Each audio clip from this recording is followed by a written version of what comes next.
back out there this week. Ryan Sanborn is improving. We'll see where he is late in the week. Was able to do kickoffs and the field goals this past weekend. Alex Gracie took care of the punts, did a great job. But we'll see late in the week who's ready to do those. And, things don't always go to plan. Obviously, this year, part of the plan was after just a heck of a year last year by KJ Costello, that he'd come back this year and break a bunch of records. That hasn't happened. Thought after he broke a bunch of records, then Davis was going to try to break some of those records. As it is, Davis had a heck of a game this past weekend. The game didn't go the way that we wanted to initially, so we had to throw it a bunch and did really well. Caught fire, got the protection. A bunch of guys made plays, but in a losing effort, had a heck of a game, and it's worth mentioning and bringing up to break a record. I don't know how long that record's been around, but that was positive for him, positive for the football team. Now we got to do things like that in a win. Turn the page. Big game week. Seniors are excited in particular because I have some young guys that were on the team last year that know how emotional this game is, and some freshmen. I think some of our freshmen get it. West Coast kids, some of the other guys I think are getting an idea that this is a different game, and we need to prepare as well as we can on the X's and O's side, and at the same time to be able to play with emotion but not let the emotion rule us. It will be a very hotly contested game. Cal's defense, as usual, big, physical, athletic. Somehow I think Weaver's gotten bigger and faster and better with age and experience. There's an outstanding football player, but Coach Wilcox has done a great job with that defense. Offensively, no one knows better than us how it is seeing week to week which quarterback is healthy enough to play. Both guys have made plays. Both guys have made plays with their arms and their legs. I think they've got a dangerous receiving core that we have to account for, in particular with our youth in our back end. And they have size and physical strength up front that we need to counterbalance also. So it's going to be an exciting week. It's going to be a big, big game week. Should be a heck of a game. You've got a couple days to kind of digest the Washington State game. What were your major takeaways? Well, this Washington State team,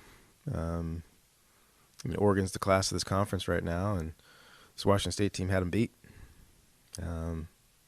except for the last drive that got them down there to win the game with a game-winning field goal in a 2-minute drill.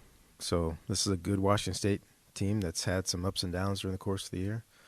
We've got a quarterback, and Mike Leach said it after the game, and I'm not going to dispute it. He's playing the position as well as anybody in America. And in order to disrupt him, you have to get to him. And we got 1 sack. We missed about 3. And he was able to escape and throw the ball away and escape a couple times and make some big-time throws down the field. The guy fit some balls into some tight windows.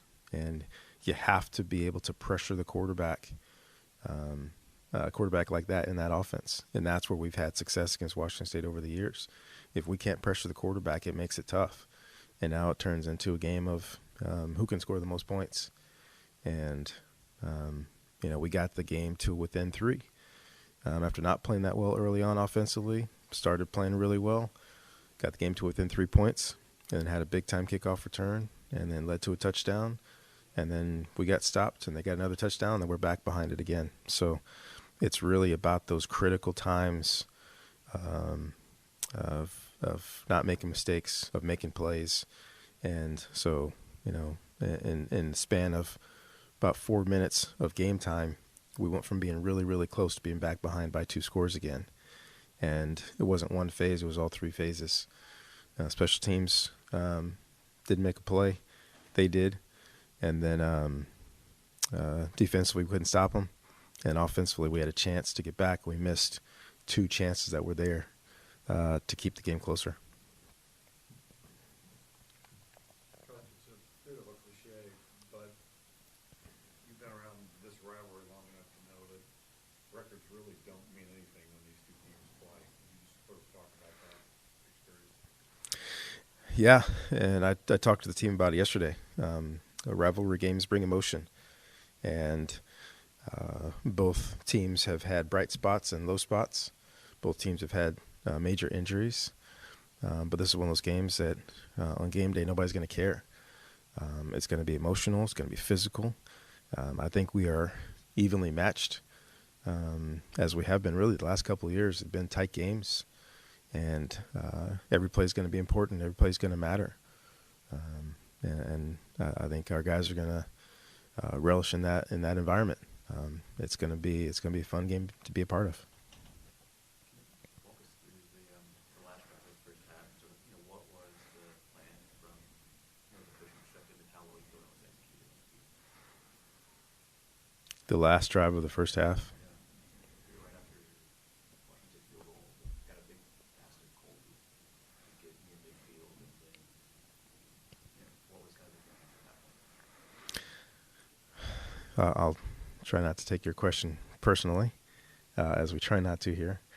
The thinking every single time we get the ball is to move the ball down the field and score. And it's just whether or not we can do that. So there's no different thinking than any other game I've ever been a part of, whether it's playing against San Jose State in my first game as a head coach or 3 Rose Bowls. The thinking doesn't change. It's trying to get the ball down the field, and whether or not we can out-execute the defense is the only question. You have a lot of players that don't necessarily grow up in the big game rivalry. Do you encourage them to kind of talk to former players, people that have been around it, and learn about what this rivalry is all about? Yeah, absolutely. Especially, we are such a national recruiter that we're going to bring in a bunch of guys from a bunch of different places. And usually, like I did the other day, I charge the seniors with making sure that practice is at the level that we need it to be for how big this big game is. And the guys that weren't on the team last year, they start to get a feeling from those guys that have been on the team. And had a really fast-paced practice last night with good energy and good focus. This is one of those games where we kind of draw a line between the rest of the season and this game. So the previous games don't matter right now. It's only about this game. It's only about our Bay Area rival. And the guys that don't know about it, they get the feeling during the course of the week that this is a different week. And both from things that happen around campus to how we practice and prepare, and continually keep that at the forefront of their minds, that even if you don't know much about this rivalry, when you get there on game day, you're going to feel that energy. And we got to use that energy in a constructive, positive way. You mentioned going into last game, obviously your plan wasn't to fling it around a bunch, but how did you think Davis and the offense handled it when the game plan had to change? I think Davis was exceptional, and a lot of credit to the young offensive line that gave him time back there. And I mean, we saw guys making unbelievable plays. Connor Weddington making a one-handed catch, Michael Wilson jumping up and making a catch in the end zone. Actually, 2 really tough catches with guys on their bodies. Simi Fehoko continues to show you that he's on the verge of being, one of the better receivers in this nation. And once again, Colby Parkinson making tough catches over the middle, fighting through traffic. So, and our screen game. Once again, a lot of credit to the offensive line, the running backs doing a great job on the screen game. So all those things work together. The hard part is you get into a shootout with a team built the way that they are. That's a tough one. We got to get stops on defense. We have to be able to run the ball better in order to keep their possessions down. And I've been very open about this, and it's very effective against teams like that are fast-paced teams, spread teams, teams like Washington State. If you can run the ball and get first downs, you decrease the number of times they have the ball. I mean, it's just as point blank as possible. And if we can't run the ball and they get a bunch of possessions, they're going to end up with a bunch of points. And For a while, we went point for point with them, got the ball to game to within 3, but then we couldn't get the stops, and then we couldn't keep up with that pace of scoring. So, record-breaking game, some unbelievable plays. I think 12 explosive passes during the course of the game are outstanding. But we got to get stops, and we have to be able to run the ball. So going into the big game, one of those things that we have to be able to do is establish a run game against a very, very stout defensive front, if for no other reason than to keep the ball away from the other team. Would love to be able to have the offensive explosion and at the same time get the defense stops we need as well. Did you feel Davis's confidence rising during that game, or is that something that you kind of always had? I think it's been a progression. I think he's always had confidence. I think he's always known, and we've always known, that he's got a chance to be very, very good. From the first day we saw him, first time we saw his film, we came to camp with a bunch of other ballyhooed recruits, and it was a class of the camp. But going back just this season to a USC game where he played well, missed some throws, coming back, and I believe the next was Oregon State, and really kind of broke out against Oregon State and kind of played a complete game and made some of those exact same throws that he missed against USC. And then came out and play, and was just pretty close to, I would say he almost played better against Washington than he even did this past weekend. It was outstanding against Washington. And then this past weekend, we're really just let it go. You have to remind yourself, too. I have to remind myself and the coaches also that he's still a growing, inexperienced quarterback with a lot of talent. Forced 2 balls, they got intercepted. And those are 2 big things he's going to have to learn from, as much as the positives were. Those are things that he's got to account for, because the quarterback's, number one job is to take care of the football. And as exceptional as 90% of that game was, those two turnovers hurt us, along with a bunch of other plays during the course of the game. But I think it was a great game to look at and see what that he's much, much closer to his potential. I still don't think he's there yet. There's still a lot more up there, and I'm excited for where he is and where he can be. In your game that quickly became a shootout, wondering how much of a early big moment was it amidst the 2 punts from inside Washington State's territory in the first quarter? What effect do you think that had on kind of the pace of the game? And then was there any consideration for going for it on those 4th downs, even though they weren't short? No, I think you play field position until you absolutely can't, because we get them pinned inside the 10-yard line multiple times. You got to figure maybe one time they get out, but not every time, right? That's just playing field position. Pinning them in. A couple of great punts by Alex Gracie, and I commended him in front of the team yesterday. For a guy that hasn't really had hardly any playing time on the field. It's been a holder for PAT field goal, and then 24 hours before the game saying, "Oh, by the way, you're punting. Go out there and do your best," and put the ball right where it's supposed to be. Our coverage unit was outstanding, from Cyrus St. Brown to Bryson Tremaine. Those guys got down there and got those balls one inside the 5 and the other inside the 10. But that's the way the game's supposed to be played. You put them back in there. You don't let them out. You get the ball back with great field position. Typically, that leads to points. Said we allowed, them to drive the length of the field, and turnabout's fair play. We got pinned in, and then a couple of big time throws, a couple of big time plays by some receivers, and Connor made a big play to get us out, and Simi and Michael Wilson as well. So. You don't go for the 4th and longs unless you absolutely have to. We weren't at that point yet. You mentioned that fantastic 99-yard drive that you guys had to score.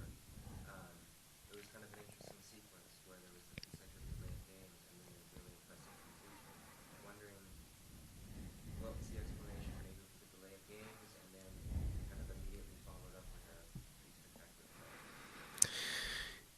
Yeah, the first delay of game was really, it was an operational deal. Quarterback's got to see it, and I thought the ball was about to be snapped, so I didn't take a timeout. Not to mention, we didn't lose that many yards if you get a delay game back there. The second one, I'm not sure how that one happened. And I had multiple discussions with the officials. I'll be blunt. We didn't change personnel, and we called the exact same play. Somehow we lost 24 and a half seconds, somewhere in that. And so I'm not saying anybody did anything wrong. It was just that one just seemed really quick. But once again, you're talking about moving the ball a foot. So it really didn't harm us in any way. Once again, we went into this game knowing that we had pretty good matchups outside. And if we got some single coverage, that we're going to be able to make some plays. And we got single coverage, and, Connor made the big-time catch. And it was I don't know if you can throw the ball any better.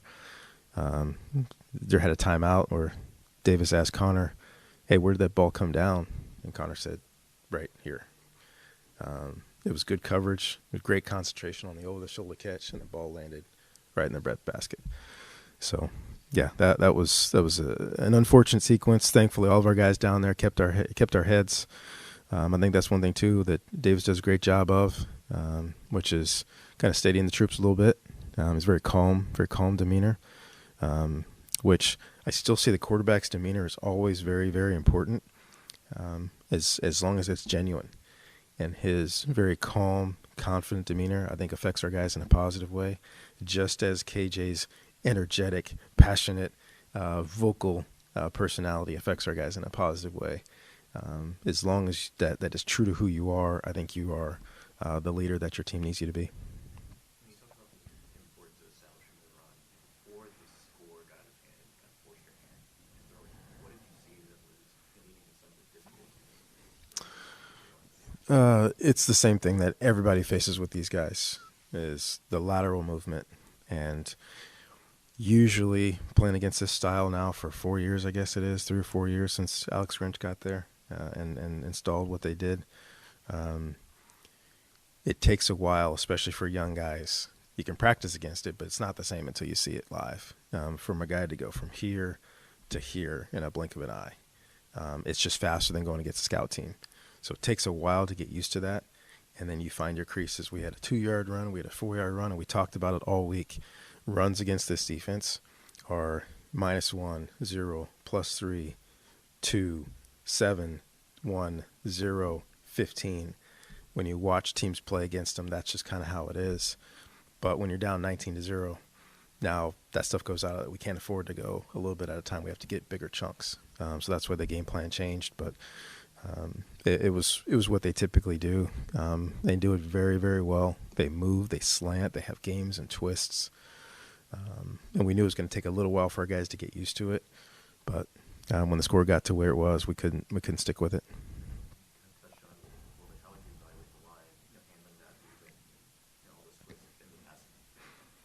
In the pass game, I thought they did very, very well. There were 2 plays where they got to the quarterback. One made him move and have an errant throw. Another one, they sacked him. And that's having a young offensive line. It's not a secret. In the last 4 or 5 games, we're probably going to see we saw a lot more games and twists and stunts than maybe other teams get, because we have young guys up front. So they're going to test them. They're going to make it difficult on them. And I thought for the most part, those young guys held up well. Once again, you have 50-plus pass attempts, and you throw for a school record. They did a pretty good job up front. You talked about how defense being, stout. And I'm curious if you could comment on how you plan to handle their linebacking core and their so-called papers. Well, first of all, we hope Weaver misses the bus. That's the first thing. You just hope he misses the bus, and the coaching staff gets mad at him and maybe sits him for half or 3 quarters. He's the best linebacker we've seen all year. He's outstanding. Big, fast, long, violent, physical, special. So he just has to be accounted for, run and pass. And it's not just accounting for him because he's just hard to block. his acceleration from point A to point B is as good as you'll see in college football. Beyond him, though, their front, they're long, they're big, they're physical, and a lot of credit to the coaching staff there. This is what they were building these last few years, and they've been the young team that has some talent that's growing and growing and growing. And now you see a defensive front where it's senior, senior, junior, senior, senior, junior, junior, senior. They've been in the weight room. They've been in the program. So it's really their patience with that group has really paid off. So for us, it's about being as smart as we can schematically, understanding where our matchup advantages and disadvantages are, and trying to lean towards our advantages and as best we can cover up our disadvantages. The Sanborn not being 100% last week, how did that perhaps have an effect on the game? I mean, the teams were very Big time kickoff return. That's the difference. I think he's had just about every single kick up until this week has been a touchback. And when you've got a dangerous kickoff returner and you don't get a touchback, you better get a lot of height on the kick, which still is a decent hang time. But you have one small gap in coverage, and a guy like that takes advantage of you. So in a game where, once again, we had all the momentum on our side, got it back to a 3-point game, we get we'd gotten a stop too. We'd gotten an interception. We get a stop there after a touchback, and then get the ball back, say our 35-yard line, and go down and score again and take the lead or tie it. Now it's a completely different game. But, the momentum swing was so quick. Touchdown, feel good about it. I think this was a 2-point conversion, fired up, ready to go, and the next thing you know, the ball's back in our own red zone, and they're scoring a touchdown. That's the difference between having a healthy kickoff guy and not having a healthy kickoff guy. Cal's got some experienced guys on his back end, too. What do you see in that matchup with the talent you guys have on the outside versus what they have on the back end? Yeah, they've grown a lot in the back end, and I got on a personal note, just Cameron Bynum, going through the recruiting process, getting to know him a little bit. I'm excited for him. I'm happy for him. He's had a really good career. He's gone from the young guy on the defensive side running all over the place to now a veteran. He's physical. He's fast. Makes plays on the ball. So it's been fun to watch his growth there. Not going to like him at all on Saturday, but I'll like him before and after Saturday. He's a great kid. So, but you've seen that back end grow a bunch. Once again, this has just been a process for Coach Wilcox and his staff about looking for the guys, finding the guys, growing them in the process through the offseason, and getting to the point where we've got a bunch of juniors and seniors out there that have played a lot of football. We had planned to be right there also with a bunch of juniors and seniors on both sides of the ball. And as I said at the beginning of the press conference, not all things go to plan. So we got a bunch of young guys out there, along with some veteran leadership, which I think has been outstanding for us all year and kept us practicing well and getting ready to go out there and battle each week. So we'll see if these young guys can go compete with the vets. Their offense versus your defense, where you sort of see that key matchup being determined? Well, one of the two big ones. One is we're pretty evenly matched up front. They have a little bit more size, but outside they've got some speedy receivers, and we've got some speedy defensive backs. They just happen to be pretty young. I think that's going to be a good matchup. And then they've got an athletic quarterback just guessing that monster plays. He's been able to make some plays with his legs, and that's been a difficult thing for us to handle this year. So one of the things we have to really focus on is containing the quarterback, making sure that we are where we need to be coverage-wise.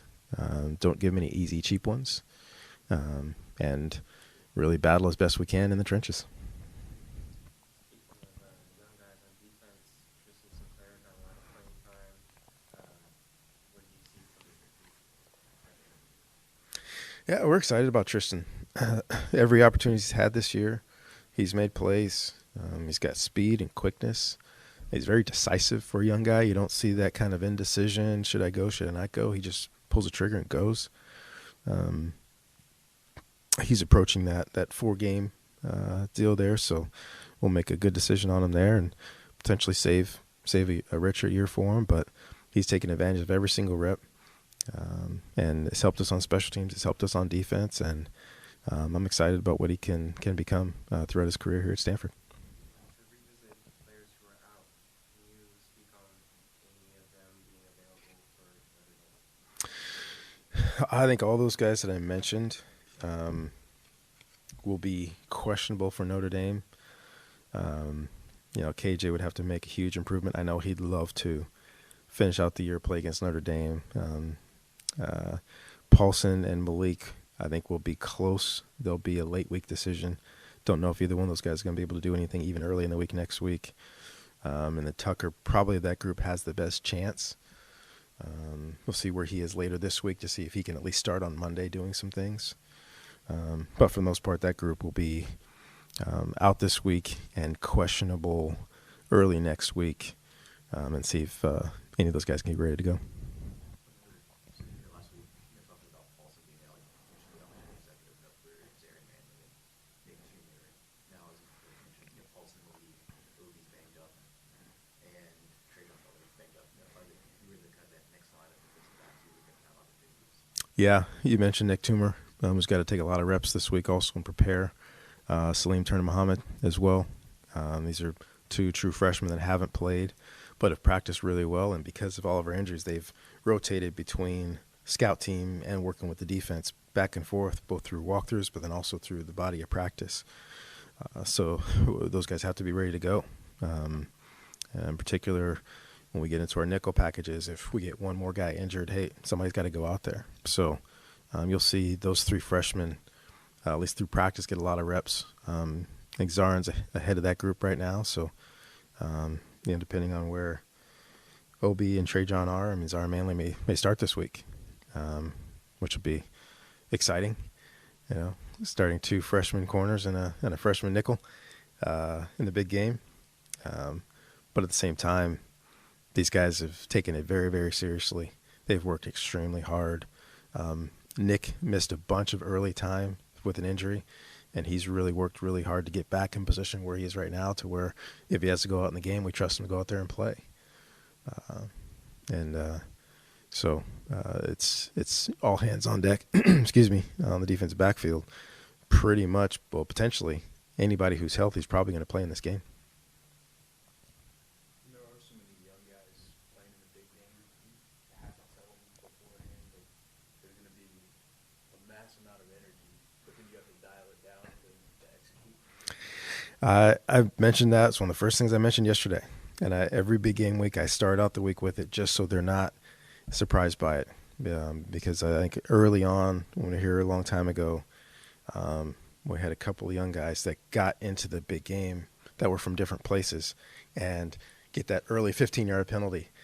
I'm like, you haven't gotten a penalty all year. Like, what just happened? But it's that understanding that environment. So I start it every year now. I start the week with it and talk to them about it over and over again. Even using some high-profile situations recently where people have lost their heads in rivalry games and done things that they now regret. And not that we would ever see anything that extreme, but it's a microcosm of what it takes to be in a rivalry game, where you have to amp up your energy and your execution to play at your absolute best, but you also have to know where that line is. And I promote, and I know Justin Wilcox does as well. This is one of those rivalry games that's, for the most part, done the right way. This is a respectful rivalry. This is an energetic, emotional, physical rivalry where after the game, there's a lot of handshaking and hugging.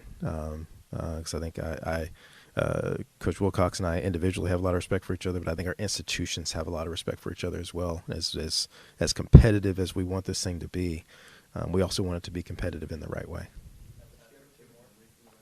What's that? Many. I think as a player, and I said it last year, it's just You say as a player, you think about a game that you played in. It's actually a game I didn't play in my redshirt year, my freshman year, was that 1990 big game at Cal.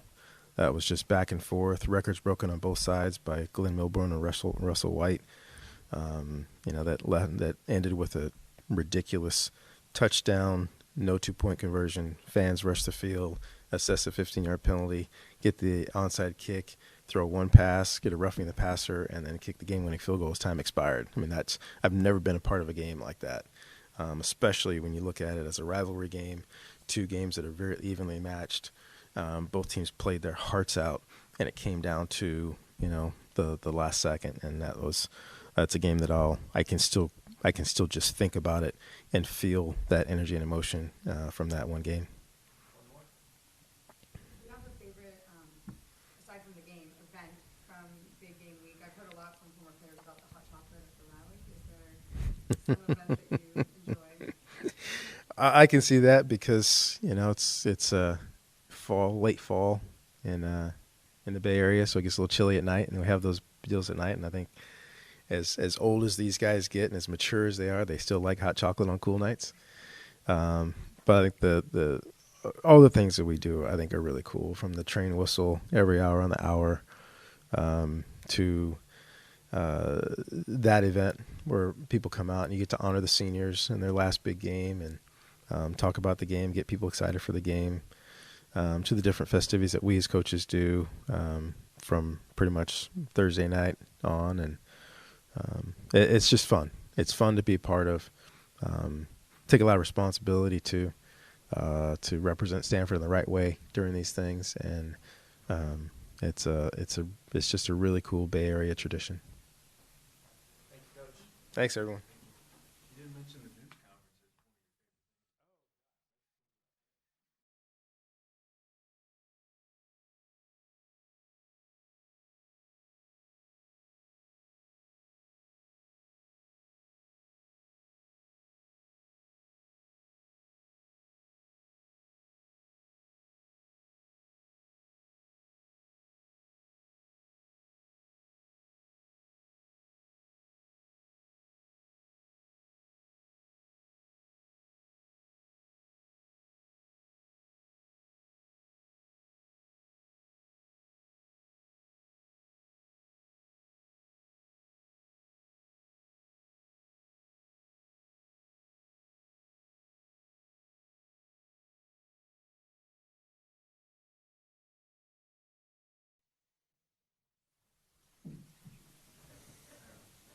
Curtis, kind of on reflection, what have the defensive coaches kind of talked about with you guys about this past game and also about training the page for the game?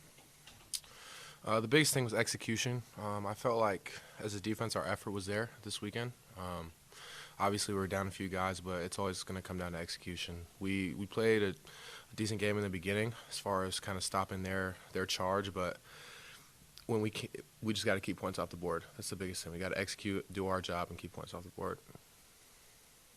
Getting back on the field, how critical was it for you, and how did you feel being back out and taking the performance? Felt really good to be back out there. It's always tough kind of watching from the sidelines, especially after doing it for a whole year.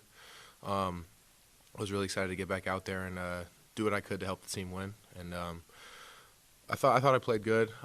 Obviously, I wasn't happy just because we lost, but it was definitely good to be back out there. Your early impressions of Cal's offense? They're a good offense, similar to what we've seen before. We kind of know what we're going to get with them. Good athletes on the edge, good running back, strong O-line, plays well together. And we know that we're going to get their best shot just because it's big game week. It's always that way. And so we're expecting to see the best that they've brought all season. Speaking of it being a big game, this is your fourth big game.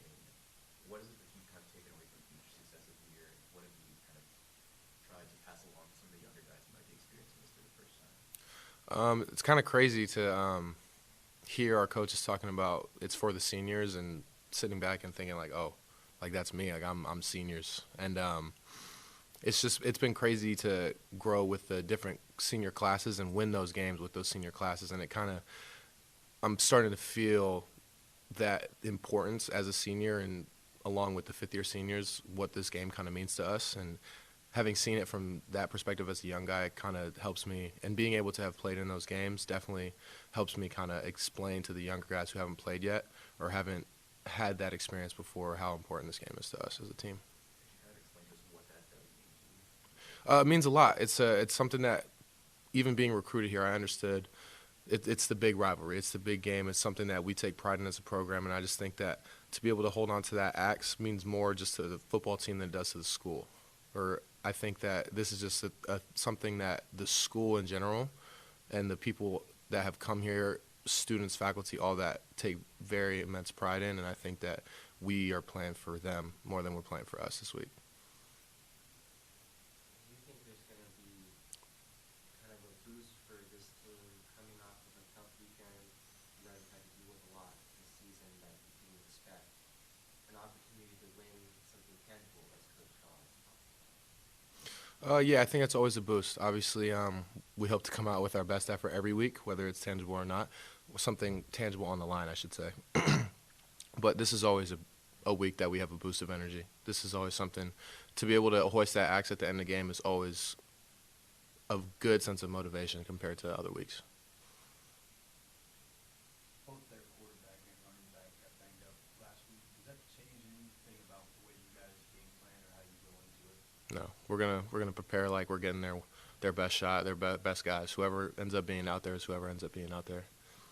How's the inside linebacker room been this year? Obviously, the ranks are a little thinner now than they were at the start of the year. How's it been throughout the course of the season? We've had a great vibe in that room. I've loved being a part of that room. Coach Hansen and all the rest of the guys did a really good job of welcoming me in there. I'd always felt like family in that room, and I think that that's been consistent throughout the year. Through all the injuries that we've experienced and kind of the ups and downs of the season, I think that we've stayed strong as a group and been able to kind of have a cohesive feel in that room, which has really helped us kind of progress as the season's gone on.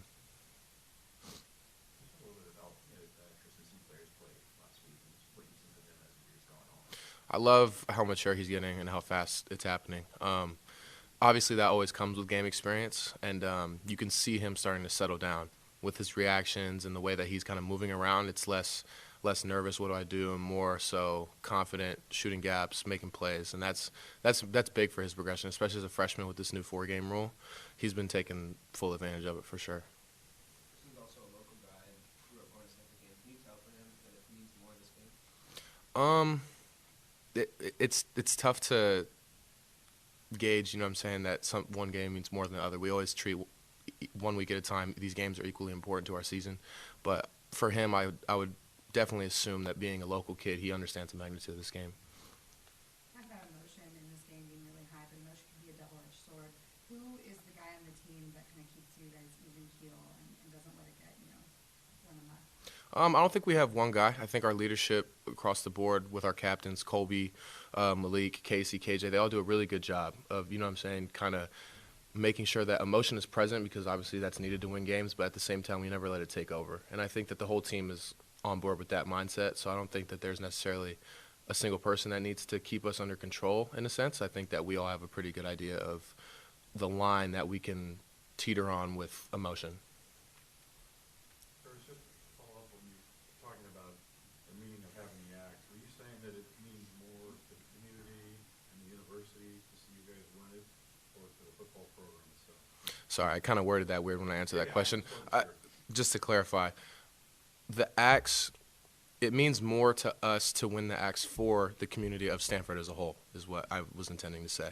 Obviously, it's very important to us as a team and our pride as a team, but we understand that we're playing for something bigger than just our team enjoying the axe. It's for the enjoyment of the Stanford alumni, the Stanford faculty, the students, and everyone involved. Do you have a favorite part of the game week besides the game? I haven't got to experience the rally yet, so we'll see what that's like. I love the red fountain. I love driving past Main Quad every day for class and seeing the red fountain. It's pretty cool. Yeah, it's pretty cool. I don't know how much of your offense you get to see during the game while you're making adjustments on the sideline and things. What were your impressions of what Davis did in It was awesome. Kind of seeing what he's been able to do after coming off so many, devastating injuries and stuff like that, just unfortunate things that happen. It's really good to see that he's been able to bounce back like that. And to have that kind of mental fortitude to be able to do that kind of thing in a clutch situation when you're asked to step up is really important for our team, and I think that it says a lot about his maturity and his determination, how hard he's worked to get to that point. When you see him in practice, did you envision him putting up these kind of numbers that he had? I mean, yeah, you can see the talent. I'm sure you guys have been at practice and seen him throw the ball around. I mean, obviously you can't always mimic every game time throw, and sometimes there's things that you do on game day you're like, wow, like how did he do that? But we've all known that the talent is there. We know that all our quarterbacks have that kind of talent.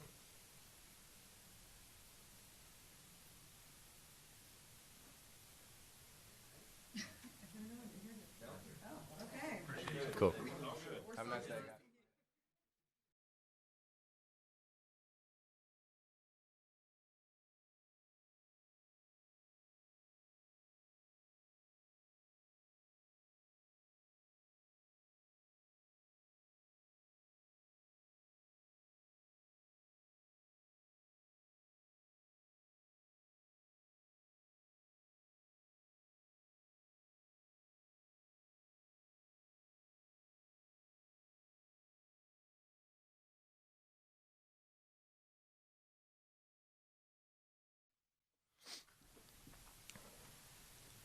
Davis, looking back, what are your first kind of big takeaways for your performance in the offense as a whole? I think we played pretty good on offense. Definitely. I mean, with the passing record, it was a cool accomplishment, but in the end, we wanted to get the win or a tally in the win column. I think overall, I mean, a big takeaway, we got to finish in the red zone. We got to score more touchdowns instead of ending drives with field goals or punts. So, I mean, it's one of the big takeaways. A run of elite quarterbacks, what does it mean to you personally for throwing for more yards than anybody else has in the game? I mean, it's pretty cool. I mean, it's definitely, hopefully, a record that'll stay for a little while. I know there was a tweet afterwards that Mr. Husak said something, because I worked for him this summer as an intern. But, I mean, it's cool to go down in the record books, but ultimately, it would have been nice to get a win on Saturday. Yeah. Did you talk to Todd at all after? I haven't got a chance to talk to him face-to-face yet, but he texted me and reached out. Yeah. When you're in the middle of a game like that, are you tallying up? Do you have any idea of the kind of numbers that you're putting up? Not so much. I know I glanced at it right before halftime and realized that, I mean, both teams were passing for a ton of yards. So, I mean, at that point, we were still trying to catch up. I mean, so, not too much. How critical is it when Michael Wilson's making big catches, Connor Weddington's not making just one but two one-handed catches to help extend drives? How critical was it of having receivers make those big catches, especially in the first half that you had going? Oh, I mean, it's huge. When we can spread around the ball to all those playmakers on the edge, I mean, it gives the defense really no clue of where we're going to throw it next, and it's always nice as a quarterback to be able to rely on anyone out there. So it's huge. You're about to face one of the toughest defenses with, Evan Weaver at linebacker and the quote-unquote takers, DBs and safeties. What are you guys looking to do to limit, them stopping you on offense? A lot with what they do, how ball hungry they are. We got to make sure and emphasize how well we really protect the football. I mean, that's a huge thing. And then also just play our own game, play Stanford's offense, run the ball, pass the ball, make a pretty even spread of both, and then just attack them how we can on game day. Coach Shaw mentioned that one of the quarterback's most important jobs is to protect the ball. Can you just walk us through what happened with 2 interceptions The first interception was simple play for us. Should have been a simple read, and then on the third down, I was just trying to, I guess, do a little too much, and ultimately I could have given a little more outside throw closer to the sideline, would have been a little safer, but I just tried to force the ball to Colby, and the safety stepped in front of it and took it away. Second one was just a little bit of a predetermined decision to try to force the ball to Colby again. Should have seen the defense out there and just reacted how I do in practice and how I did earlier in the game. And then you kind of go back on the entire game. How would you grade your performance overall? I mean, there's always takeaways and learning points that we can learn from. I thought overall played, decently well, but, in the end, it would have been nice to get a win.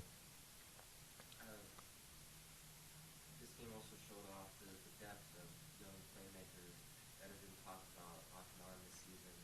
Can you talk about the development of guys like Connor, Michael, Simley, and what they were able to do this Saturday?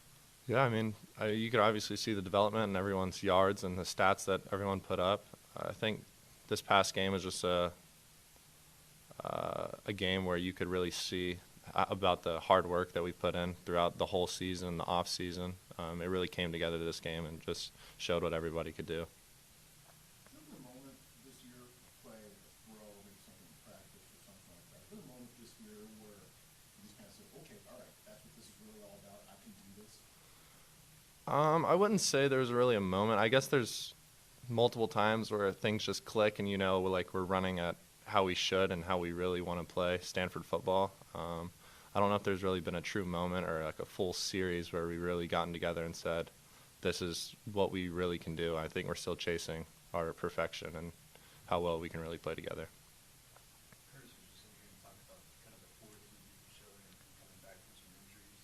Does that make any of this more rewarding for you to know what you've gone through? I guess I battled injuries my first couple of years here and really finally getting on the field now, I guess it's a little bit shows, at least to myself, that I can be rewarded for the work that I put in. But, I mean, ultimately we're still chasing wins as a team, and it's not really up to one individual person. Coming from Georgia, how long did it take you to kind of get a sense for what the big game rivalry means around here? I mean, I kind of felt it right when I stepped on campus. I mean, we always have that big game circled on our thing. It's a big historical rivalry that's always been here. I mean, it should be fun to finally play in the game. I know there's a bunch of tradition behind it, and with all the ceremonies on campus, and just it should be fun to play in. Do you have a favorite part of game week aside from the game? I mean, I'm still learning a lot of it now that I'm actually playing in the game, but I mean, I'm going to check out the ceremony tomorrow. I didn't get a chance to check it out the previous years I was here, but I mean, it should be fun to experience everything. Coach Bell talked about how kind of important it is to lead a team in a way that's authentic to yourself. Like KJ has his personality, the way that he authentically does it, and then there's your own personality and how you do it. Can you talk about the process of leading a team while also staying true to your own personality? I mean, I've always been more of a quiet leader. That's something I've tried to work on, and I mean, it still works, but ultimately as a quarterback you need to be more hands-on because leadership's a contact sport, as we like to say. I like to take a little bit of what KJ does and how fiery he is and leading the team, and then also put my more quiet confidence on the field on display as well. So, I mean, kind of a combination of that and just growing into the position allows me to effectively lead out there. Coach John took us all the way back to summer camp. He saw you that and kind of dominated the camp. Do you have any memories from that and kind of your impressions of what they were seeing from you? I mean, not any true takeaways. That was a long time ago, but I mean, in the moment during camp, I felt like that was really one of the true times where I really got to run the Stanford offense for a prolonged amount of time, and it was, I mean, what we're doing now just allowed me to get an early building and I guess early baseline for what we're doing now later in the season. When you look at where you started this year and when you came in USC when KJ was first hurt, to kind of where you progressed to the game you set last week, like, do you feel like you sort of met the goals that you laid out for yourself at the beginning of the year? Do you feel like there's still a lot more progress that you would like to make during the season? Like, how much more do you think you can accomplish in these next few games? I mean, the only goals I have are to get wins in the next 2 weeks. I guess stepping up, I have seen growth. There's things I've seen on film where I've grown as a quarterback position, just becoming more comfortable being out there and just going through and relying on a lot of the people around me. I would say, I mean, like I said, the main things we're focusing on is just getting the wins in the next 2 weeks. Anything else for Davis? All right, thanks, Davis. Thank you. Thanks.